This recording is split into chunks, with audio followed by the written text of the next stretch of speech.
Welcome in, everybody. It's the coach, and you're tuned in to Madden 19 on EA Sports. We are moments away from what should be an excellent matchup between the Minnesota Vikings and the Tampa Bay Buccaneers. With that, let's head over to Raymond James Stadium in Tampa for the call of this one. We bring in our broadcast team, Brandon Godden and Charles Davis. Now we're about 5 miles northwest of downtown Tampa at beautiful Raymond James Stadium near Florida's Gulf Coast. Just a minute ago, it was Jameis Winston leading his Buccaneers out of the tunnel. They're on their feet here in Tampa as the Bucs get set to match up with the Minnesota Vikings. Hi again, everyone. Brandon Gaudin alongside Charles Davis. And Charles, you take a look at this Buccaneer ball club. They were winners last time out, so they'll be looking, Charles, to make it 2 in a row. And what I enjoyed when I watched their game tape and their victory last week is they put it together in every phase. Good offense, good defense, and some key plays on special teams. Let's see if they can get that second win in a row. Meanwhile, for our visitors, the Vikings, it's been all systems go in this first month. They're off to a 4-0 start. And it's got folks believing that this is a team that's built to go all the way. You can't win the Super Bowl in September, but they're telling everyone that they're going to be there in the end.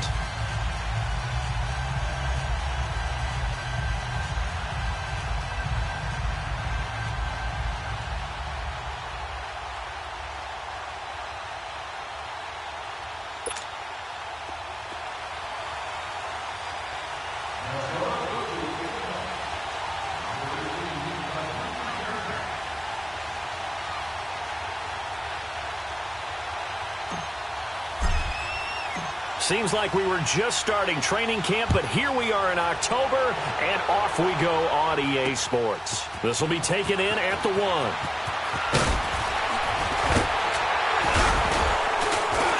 And a penalty marker's down on the field. And they might be backing up a bit here to start the drive. Illegal block in the back. Return team. Yeah, this is going to put them back with a not great field position.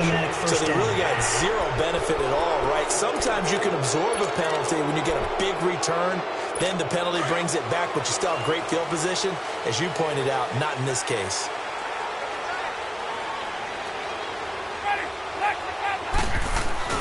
They go play action here on first down.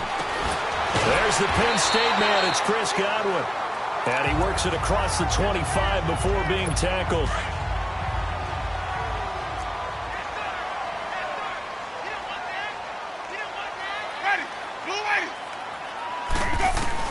On first and 10, Winston. It's caught by Mike Evans. He was locked in. 2 trips to the end zone, Charles, over 100 yards receiving.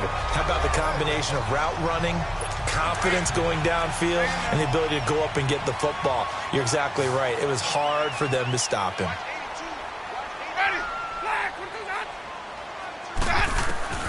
Jameis now on first down. He rifles one that's intercepted.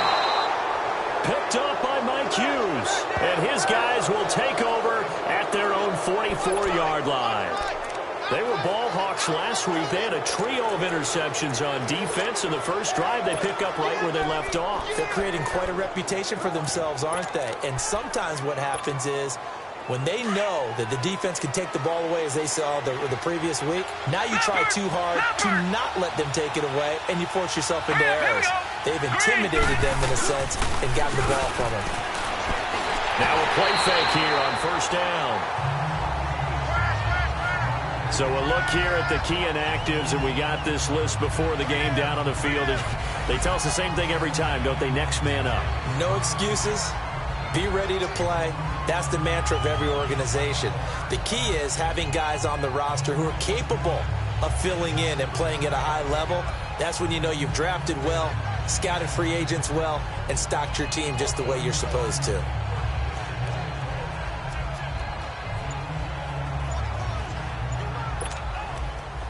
So now 2nd and 10 after the incompletion on first down.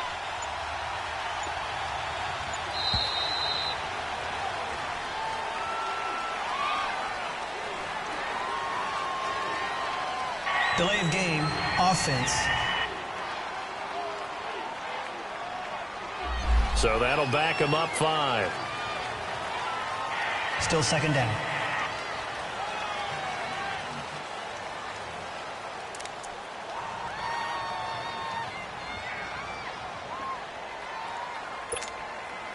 And now after the delay of game, they're operating behind the sticks, 2nd and 15.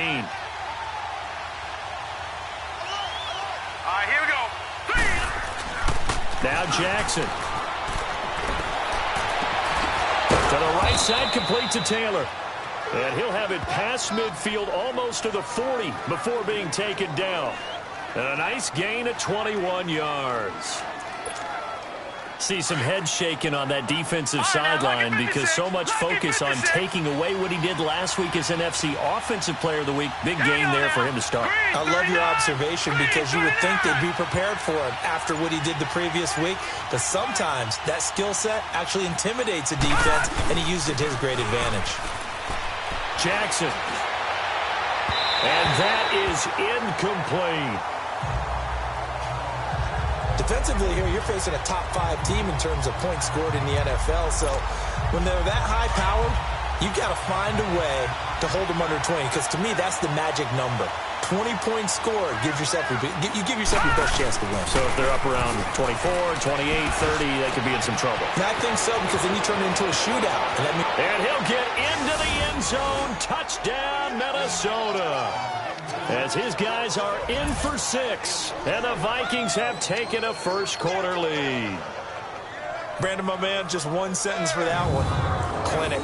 And that's what they've done. They lead the league in points per game this season, but it's been quick strike ability as we saw on that drive. I think they're actually intimidating defenses because they're back on their heels right away, wondering where it's going to come from, how they're going to hit them. This group is well organized, well coached, and extremely confident in what they do. Now for the extra point, Daniel Carlson.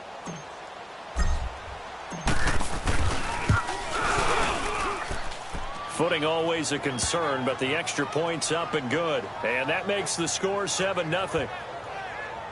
Just a 4-play drive that time. And it's polished off by a Viking score.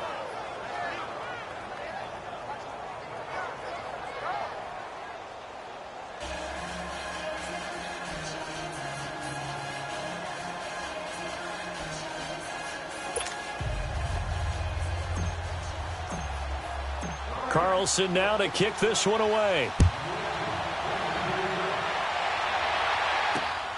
This is taken at the 3. And he'll get it up to about the 26-yard line, just across the 25. Now the Buccaneers offensive unit back out on the field. And following the interception, just any interception, are you a little bit more cautious when you start that next drive, or no, you just throw that out the window? I think you are. I don't think that there's any way you can run back out there and go, totally didn't affect me. Let's just go ahead and be loose with the football again. You're going to take care of it, but you have to be careful about being too cautious because now you can't run any offense at all. Still want to attack. We'll see how they attack them here.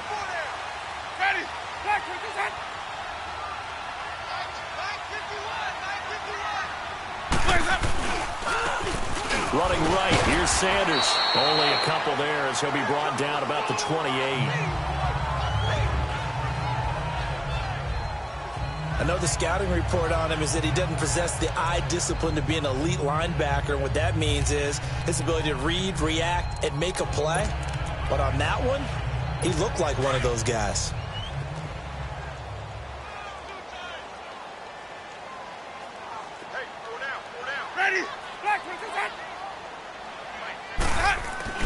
Now a second down throw for Winston. Out to the left there and complete to Howard. And he's able to get out to the 32, brought down there. 4 yards on the completion, and it sets up a 3rd down. And, partner, I think that's a great example that not all tight ends are created equal. Because everything was right. Got the completion, but he's not one of the more dynamic guys in the league. So even though he caught it, couldn't turn it into much more. Winston now. He's got Evans. And he will have first down yardage as he's brought down at the 41. A familiar ring to that one. Winston to Evans for the Buccaneer first. We've seen quite a bit of the short passing game here early on first quarter, haven't we? We have, and I think it works a couple of ways for the Vikings after him, and they get there for the sack. Daniil Hunter in there to get him, and that's sack number 18 for him on the year. And with that sack, partner, he just became the all-time NFL sack king.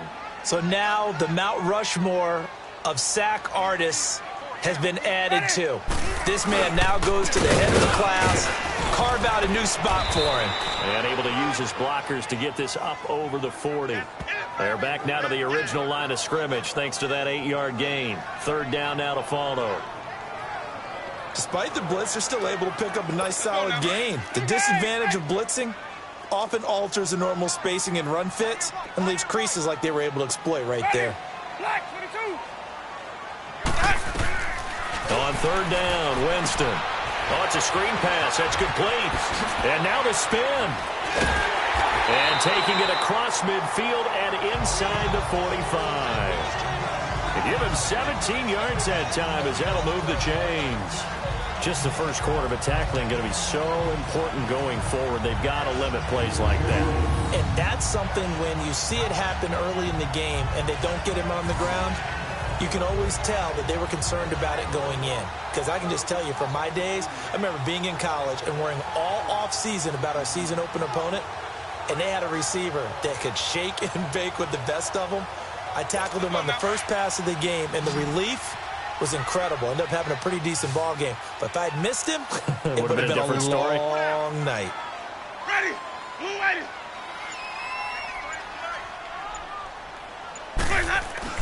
First down, Winston. Over the middle to Evans. And he's taken down inside the 30. Back-to-back nice gains. That one for 14 yards and another first. Well, this is how you shape the thoughts of that interception on the last drive. You come out and start this one 4 for 4. And watching him throw it around with that type of confidence reminds me of a guy I played with way back when who told me, I don't care if I throw 10 interceptions in a row. And Winston lost the football. But it looks like a Buccaneer was able to corral it. Yes, the Bucs have it. Tampa Bay keeps the possession. On plays like this where the ball comes free, it's often unusual for the team that lost it to get it back. Because this is the quarterback. The ball gets away from him. Everyone else is trying to execute what they're supposed to do on offense. They're usually looking in the other direction, downfield, or have moved away from him. In this case, though, a teammate is able to come up with the ball. Don't need it all back at once, but you figure they're going to need something here. 17 yards to go on second down. Jameis to throw it. And that will be incomplete. They couldn't hook up on what's going to be the final play of this first quarter. They're in the midst of a nice drive, but facing a third and long here.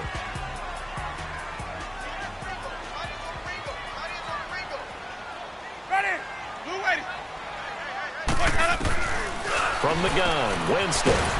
Over the middle, complete. That's Evans. And this time not quite to the 30. It'll be down at the 31-yard line. They didn't get the first down, but I have to say I do like the call. I like what they were trying to do. Try and hit your receiver on the run and see if he can pick it up. Keep it on his feet, get a little rack yardage. Yeah, but a nice job defensively to get to him and keep him short of the first. And now the Tampa Bay field goal unit comes out here. From the right hash, this from 48.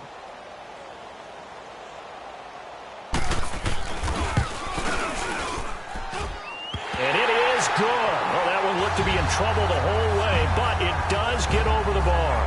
And they are on the board, but still trailing. It's 7-3. So the field goal there caps what winds up to be an 11-play drive. Well, probably that's a lot of offense to run there to only get 3 points. I just wonder, are they going to recycle those plays because they were successful in getting 3? Or do you go to another section of the playbook trying to find ones that get you into the end zone and get you 6? Now the Vikings offense gets set to take over here. And they're hoping to redo their efforts in the last drive when they got into the end zone. And just think of what it's like now on the sideline. Because when you score a touchdown, you have to go over and look at the tablet and see what you did on the last drive. When you scored points, it's a whole lot better view than when you're trying to figure out how to fix things there.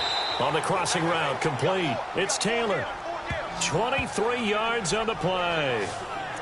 And, boy, they had high praise for this rookie receiver when we asked the coaches about him, didn't they? They certainly did, and obviously they liked his measurables. Otherwise, they wouldn't have brought him onto the team. Height, weight, speed, all of that.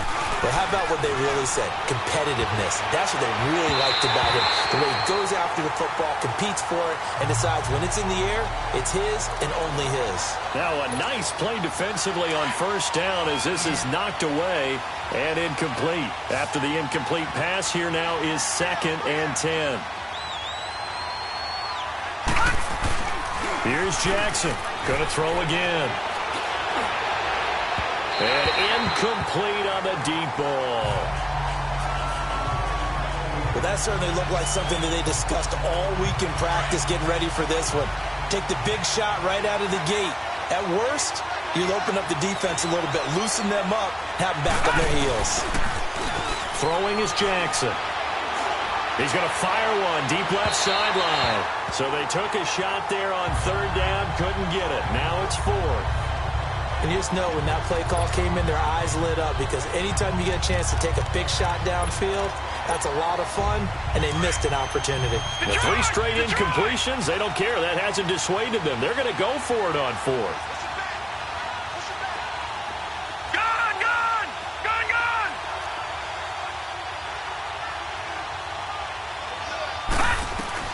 They'll try and throw for it with Jackson. He's going to fire. That's caught inside the 20. And they'll wind up getting this one all the way down inside the 20.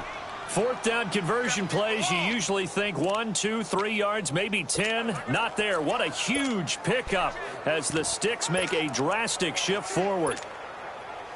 So the big play means just like that, they'll operate from the red zone now on 1st down.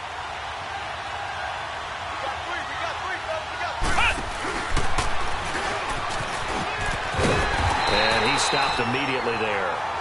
No gain on the play there. 2nd down. Perfectly designed blitz right there. They took that one from the grease board to the field because they were able to free up their linebacker to get into the backfield and spill the play.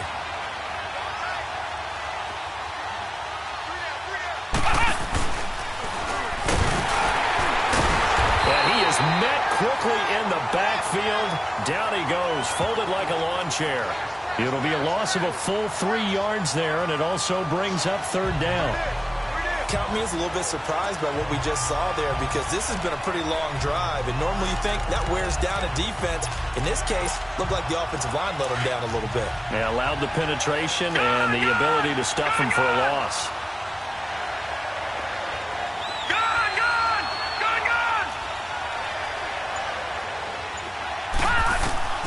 This time Jackson will throw it. And that is out of the back of the end zone, incomplete. Not only was the call spot on, how about the execution of that defense right there? The zone was absolutely locked up tight.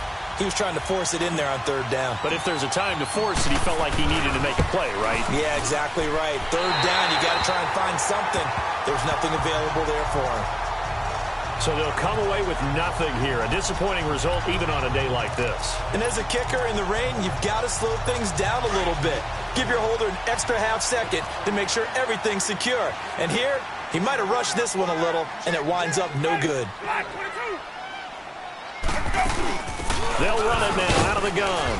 And not a whole lot doing there as he'll get it up to about the 28-yard line. Give him 3 on 1st down. It'll set up a 2nd and 7. One thing to keep in mind, partner, especially in the second half, when you've got a running back of this size and these dimensions, I can just tell you, attrition does set in for a defense because you're excited about hitting him in the first half. Maybe not so much in the second half, and some of these shorter gains turn into bigger runs later. The Bucs on 3rd down. They've been okay, 2 for 3 thus far. They need just a yard here. It's 3rd and 1. We remind you that coming up at halftime, we'll send you cross-state to Orlando, where Jonathan Coachman will have all the stats and all the scores from games going on during another busy Sunday in the National Football League. And that is incomplete. What's the old adage? Be quick, but don't hurry. Well, that went right out the window there. He was hurried, harassed. That ball had to be gotten rid of, otherwise he was going to get sacked. On 4th down, here's Brian Anger now to kick this one away. Back deep is Tyreek Hill. And the win last week punted 4 times as this one's away. Fielded just inside the 20. 21 yards. Well done on the return. And the Vikings will take over here 1st and 10. Our first look at the NFL scoreboard comes from Green Bay. Early lead in that one for the Packers. Derek Carr, a single touchdown pass to this point in that one.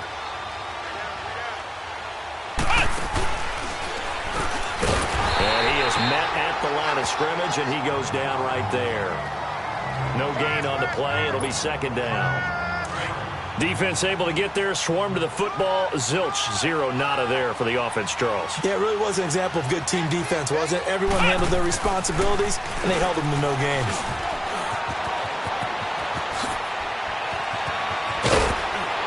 And he's got this to the 30 before being taken down. A big run there, 29 yards and a first. At this stage of the game, the run-pass numbers are a little bit out of whack because most of the yardage has come through the air. But in a sense, that just sets things up for big runs like that because the defense might be a little bit off balance. They pick up another 1st down with that run. So 1st and 10 now from the 30.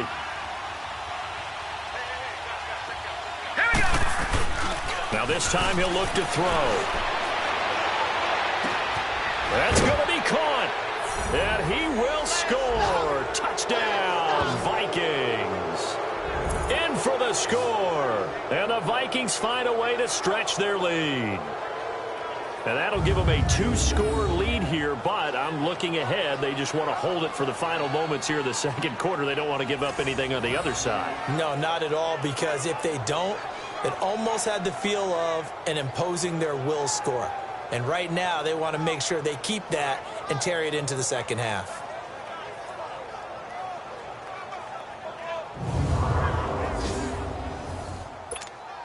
Carlson now to add the extra point.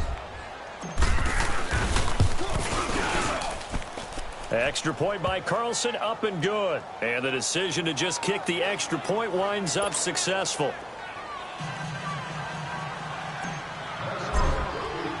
Carlson now to kick this one away.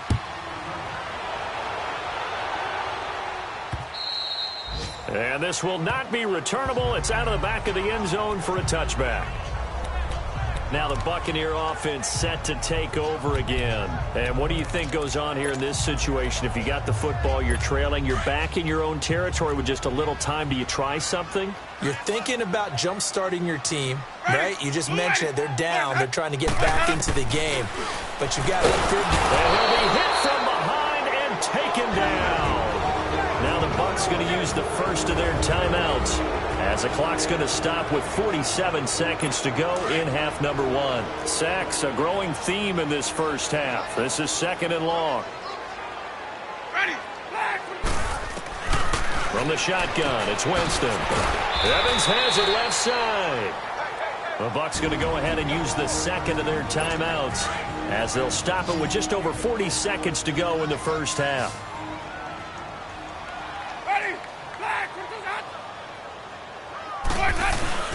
3rd and long for Winston. And this is going to be incomplete.